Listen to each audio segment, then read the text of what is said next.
So as you've been seeing, our seedlings are romping away here in the polytunnel, and I just wanted to sort of show you a few of those things. So for example, here we touched on the basil the other week about sowing it quite close to the surface and not keeping it too wet. As you can see, this has popped up very, very quickly.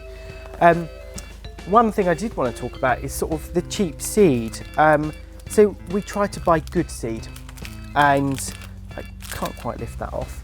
So what we found with our nasturtiums, now these were a cheaper seed that we experimented with, and what we found, this tray's not been too bad, but the other ones have had a very erratic germination rate, and arguably you want them to try and sort of come up at the same time. Now I don't know if that's because perhaps some of the seeds I planted too deep and I was a bit uneven in how I put those in, but you know, it's interesting to see that, you know, some of the seed trials that we've been doing have showed the unreliability when you're sort of not putting that extra effort in to get good seed.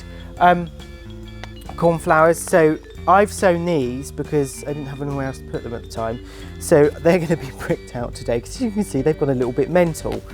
And then we've got, now many people think I'm a little bit mad because most people sow borage outside, so where we are starting this project, all of our growing spaces are being sort of built as we're doing this. So, you know, we've got to sort of bring everything on in the greenhouse. And to be honest, there isn't always loads of rules, so I don't tend to worry about it. So some borage, probably could have sown that straight up into cells, but at the time we were lacking space, so it went in to a little seed tray. So that all needs to be pricked out and put into these, ready to go out in a couple of weeks.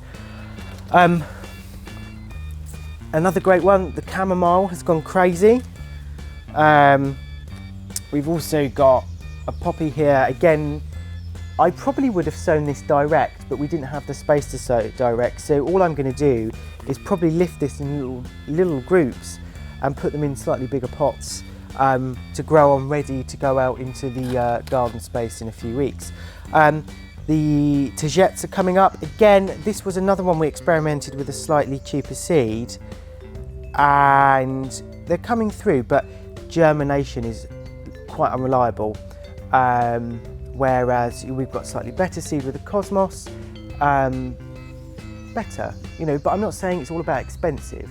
It's about finding good seed suppliers, you know, so as we've said, you know, being biodiverse friendly and, you know, used to growing in a more natural system and known that the seed is produced in the UK is always much better.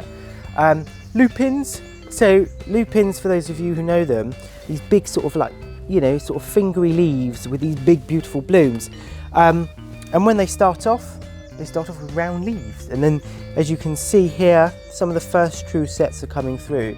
And then over to our sweet peas, as you can see here. So sweet peas are really starting to come up. There is some variation between the different varieties. Now, I've sown a couple of seeds per cell because I find they grow better. They like to grow with friends. That's a personal thing. I don't know if there's any science behind that. And what I'll do is I'll let these get sort of to 3 or 4 trusses, and then I'll pinch the tops out. So when I say trusses, this is sort of like the leaf joint by the node, and then they come up like that. Pinch them out, because then they'll bush out. They take a few weeks to do that, but then they'll bush out and you get many more sweet peas.